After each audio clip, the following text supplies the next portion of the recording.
Hello, my name's Shane. This is my shop. Welcome to my shop. Welcome to my channel. Today I'm doing part 1 installment on making helical gears on a horizontal milling machine for a Walker Turner bandsaw that's been broken for years. Ordinarily you would hob a helical gear like that, but I don't have a gear hobber, a whole lot of experience with gear hobbing. I do have some experience with cutting splines or spur gears on my horizontal mill, so that's why I'm choosing this way to do it. Also, I haven't found a lot of content on cutting helical gears this way, so I thought I'd take the opportunity to I guess let you tag along with my learning experience and my job fixing a bandsaw. So yeah, hang on in there. I hope you enjoy the content. I hope it helps in some kind of way, even if it's watching me screw up. So thanks for joining, and I'll just get on with it then, I guess. So this is a 14-inch Walker Turner metal cutting bandsaw. Not because it says for cutting wood and metal, because they actually all say that. So pay attention to that if you're looking for one. It's actually because it has a 6-to-1 gearbox here. This one in particular also has a gear reduction motor.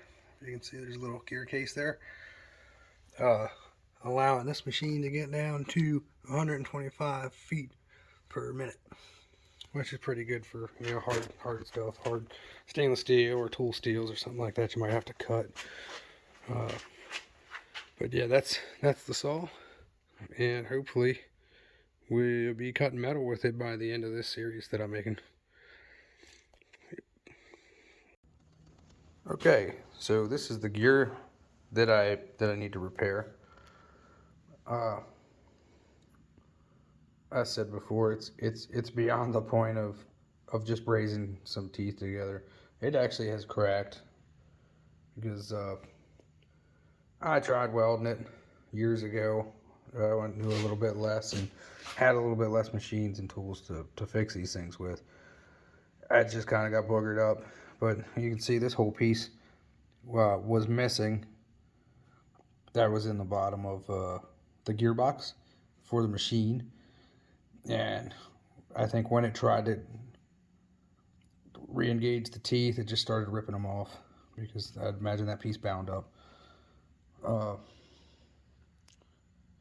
reason I'm fixing it, I spent too much money on the saw, and now it's I almost have to fix it. So and you can't find these gears. I've been trying for years to find these gears or another bandsaw with a gearbox, and they're few and far between.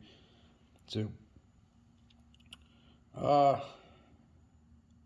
what I wanted to explain a little bit in the theory of cutting a helical gear, you would think that you can just, at first glance, just turn this on its side so that the cutter traversed right across the teeth to make these teeth.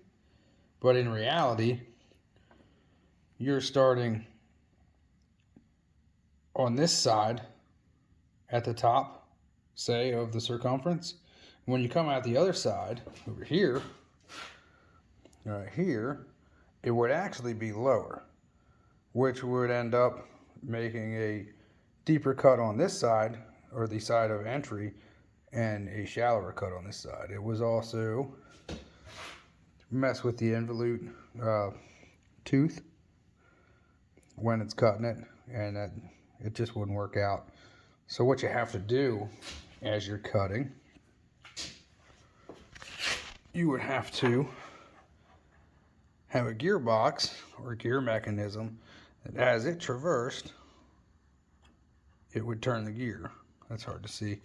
I thought maybe that worked better, but if I hold that down, when it traverses, see how the gear's turning? I guess not really.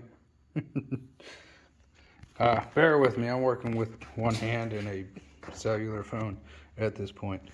Alright, there it is. It's going a little bit there. It's not much. It's only a 10-degree helix. But you can see it kind of try and move a little bit. Maybe ish. If you didn't see it, take my word for it.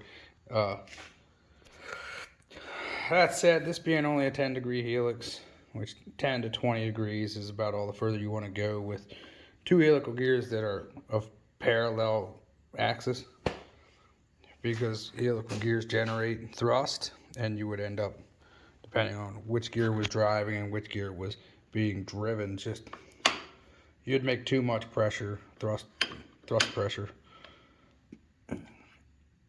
The benefit of a helical gear is that as this tooth is being disengaged, it's already engaged on this tooth. So you have a lot more positive engagement. They're also supposed to be, and typically are, quite a bit quieter than just a standard spur gear. So that being said, I guess I'll take this over and explain the basics of how I found all the different dimensions of this gear, how I found the diametral pitch, the actual number of teeth that need to be cut, because that's and again, this isn't a huge helix, it's only 10 degrees.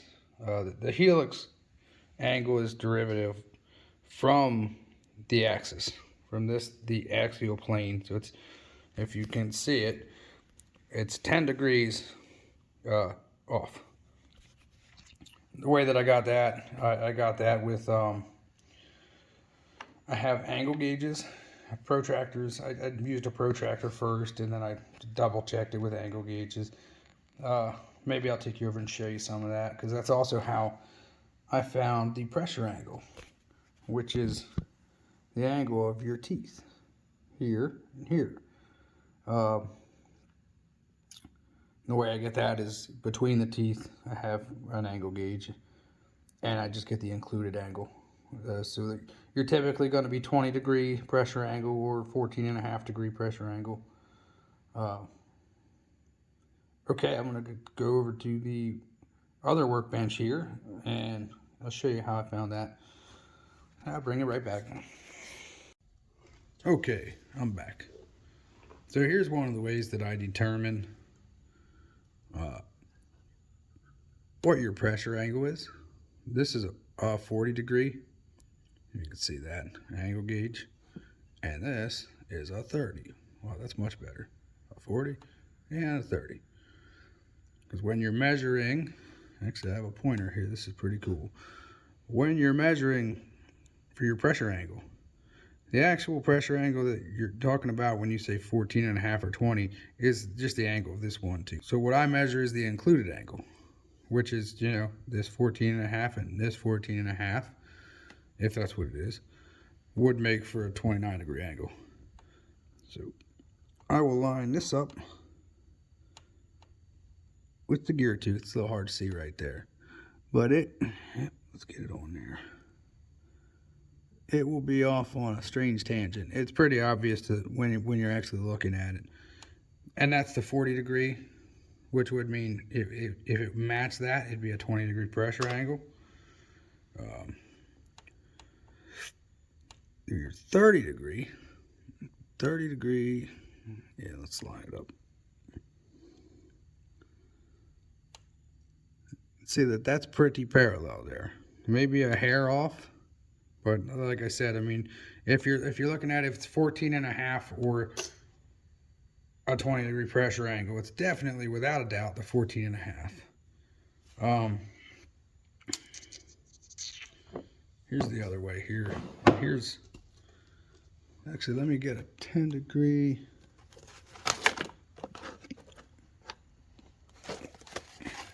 Bear with me. This is a 10-degree. All right. 10-degree angle gauge. Now if you want to, if I flip that, see how that's dead parallel with the side of the gear? I don't know if you can see that or not. That's one of the ways I try and be redundant in most of my measurements so that it's not just guess. That's one of the ways that I obtained the 10-degree helix. I also, as I said, used a protractor and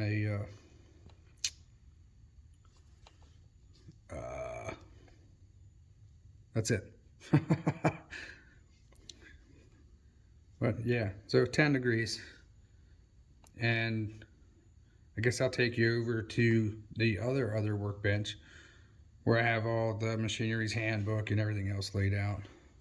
I guess diametral pitch wouldn't be a bad thing to find out. I'll show you how to mathematically find that out. As most of you probably know, if you have a machinery's handbook like that, these are to scale, and you can get a pretty good gauge of what your diametral pitch should be. It does vary a hair with a helical gear. I also have equations for that because you have to take into account the helix. This I determined this gear by this chart is a 16 pitch, and I have 16 pitch cutters over there. They're perfect, so I'm sure that's what it is, but I wanted, as I said, redundancy built in, so I did check it against the mathematics, and I'll show you how I did that, show you how you can do that, and I'll bring you back again when I get over to that workbench. Hang tight. All right, so now we got a pretty good idea of our helix angle, our pressure angle, and our diametral pitch. So next thing we need to find out, it's a pretty critical number for most of the math we need to do here, is our pitch circle diameter. Your pitch circle diameter is this diameter right here, halfway in between the top of your gear, which is your addendum, and the bottom of your gear, your root, which is your dedendum.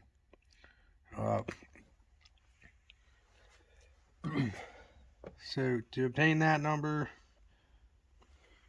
you need to figure out what your addendum is. In our case, it's 6.1023. We don't really need the addendum measurement, but it's somewhere around 5.8412. What we do need is the whole depth of the tooth that our cutter is going to be making. And the way to obtain that is by either dividing 2.157, which is a constant number, by your diametral pitch, or looking on the cutter itself. And you get this number right about here. So 1,350 10,000ths. And mathematically 1,348 10,000ths. So the cutter says 50. We're going to go with the bigger one because the cutter might be designed to cut a little bit deeper. So we're going to roll with that. Alright, after that, we need to figure out our minimum clearance. The equation given for that is 0.2 divided by your diametral pitch. And that gives us 125 10,000ths. So what we need to do, we need to subtract, because we want this measurement here, halfway between your addendum and your dedendum. If we subtract the whole depth of one tooth, it'd be the same as taking half off of each side, if that makes sense, because we're working with a full diameter. So if we take this one whole tooth and we subtract that from our 6.1023, we're going to wind up with 5.9, here we are, 5.9673. Now, that's not quite accurate yet, because there's a clearance. This clearance needs to be dealt with right here. And this clearance is built into the cutter. So mathematically we figured out that this needs to be 12.5 thousandths. But we're going to need to use that for both sides. We're going to have to add that back on. And that'll make our pitch diameter go up a little bit, because our measurement now is including that. So the actual pitch circle diameter needs to be just a hair bigger. So what we'll do, we're going to double that. We need to add it to both sides. So it's going to be 25 thousandths plus that number we just came up with, the 5.9673. Now it's going to equal our pitch circle diameter. It's 5.9923. Alright. Now, the first equation we need to use that for is figuring out our transverse pitch, which is the number of teeth divided by the pitch circle diameter, which in our case winds up being 15.6868. Okay, the next thing we need to do is find out the normal diametral pitch, and that's going to give us the diametral pitch of our cutter, what it should be for our pitch circle diameter. So we're kind of proving that right now. So what we need is the transverse pitch divided by the cosine of the helix angle. Well, that cosine of that 10-degree helix angle happens to be 0.9848.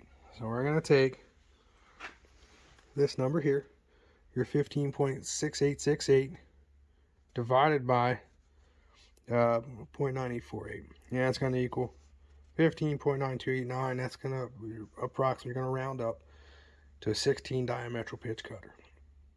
Now, which one do we need? We know that we have 94 teeth. As I said, that changes a little bit because of your helix angle. So now it gets a little bit complicated, but not terrible. So you need to find your number of teeth required on the cutter is your number of teeth divided by the cosine of your helix angle to the third power. So the cosine of our helix angle to the third power is 0.955. We divided 94 by 955. We ended up with the corrected actual number of teeth that are required on the cutter being 98, which is perfectly fine for our cutter application because, you know, we're good for 55 to 134 teeth. So this cutter worked just fine and good.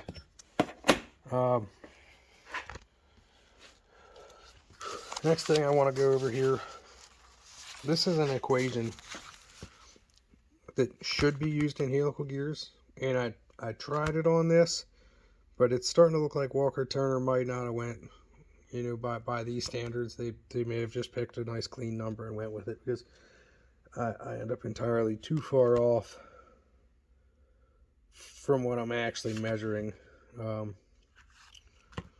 So the way that you're supposed to figure out your helix angle for helical gear is from center to center of the shafts that your gears are running in mesh on. So to do that, you need to take your center to center measurement. You need to combine your gear teeth. So that's your large gear and your small gear number of teeth. That's 94 and that's 30, which winds up being this 124. And then you need to divide that by 2 for your gears, times your center to center distance, times your diametral pitch, which this series of numbers here is mine. That ends up being 129.6. Okay, so 124 divided by 129.6 equals, now we're looking for a cosine. This is going to give us the cosine of our helix angle. I got 0.9568. That happens to be the cosine for a 16.9 degree angle. And if I look at my gear over here, this is why I tend to think that they just kind of went with a nice, clean, easy 10 degrees. It's because that's a 15 degree angle. Well, you can see how far off that is. That's not even the 16.9 to 17 degree angle that it should be by, you know, the mathematics of it all. Still coming up with like a dead 10 degree angle here. So that's what we're going to go with, and we're not just going to go blindly. We're after I set up the leads, which I'll show you how to find next.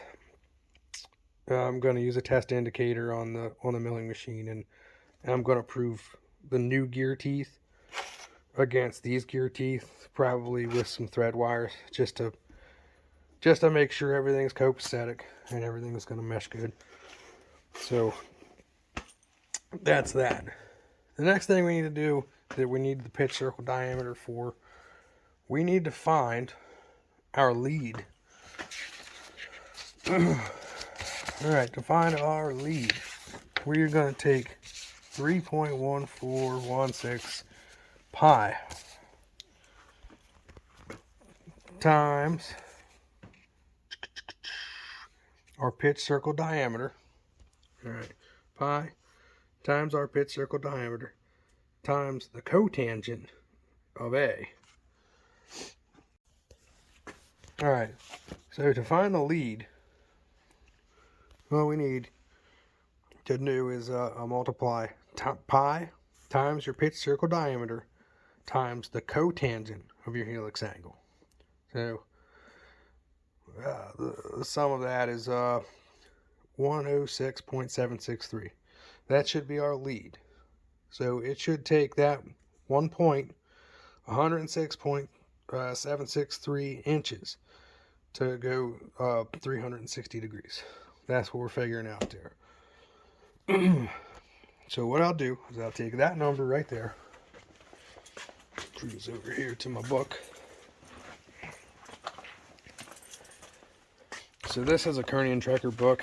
It gives you gear ratios for each of your lead ring, like your gear numbers, because they're all numbered and everything. But 106, so I'm going to be somewhere between this 106.49 and 107. I figure I'll start here and see how far off I am, and maybe I can juggle some numbers around, but that's where we need to start. And then like I said, I'll run the test indicator and see if I can keep that thing going towards zero. I get it as close as I can, so that when it's, like I said, traversing across the tooth, the gear is rotating to keep that depth the same. And basically that's changing these gears here. The other thing you need to do, what you can do, because I have a universal mill, loosen, there's 5 of these little snubber screws on here. I'll need to turn this whole table to that 10-degree mark, and I'll have to be checking that. Yep, right there. We're getting close. Whoop. So I have to check that with an indicator too. Dividing head's already set up with the right plate on the right bolt circle or hole circle. I haven't decided whether or not I want to use the chuck or if I want to go between centers, or probably have to make a mandrel to put the gear on anyhow because of how tight everything is. But unfortunately, I screwed up a little bit on my first attempt to test the gear ratio that I had in there. I believe this lever here needs to be flipped, actually where it is now, but it was the opposite way, and I think that it may have bound inside because it was trying to run this shaft and this shaft at the same time, which honestly I don't have a really reliable book for this low lead attachment. It's an early low lead attachment, so everything looks about the same, but it's a hair different. I can't find one that looks like this, but I think this is an older one because I looked at the manufacturer year based off of the serial number on this machine, and I think it's a 1928 machine, so this is probably just an early version. And yeah, none of my books really coincide that good with it, so it's a learning experience, and it's a shame. But I broke a gear It's designed to break. Thankfully, they had the good foresight to make it that way. But before I can do any gear cutting on that now, I have to make this gear. This little spline coupler shaft so that I can put 2 gears on. And I'll do that with this piece of bronze and probably put it on a super spacer, and probably maybe my next video is making that piece so that I can test all my numbers and test my gear ratio. So other than that, I believe that's about all I have to say today. That's about all I can do. So we'll set the super spacer up on the Bridgeport mill, and I guess go from there. And I guess I'll see you next time. Thanks for joining. Have a nice day.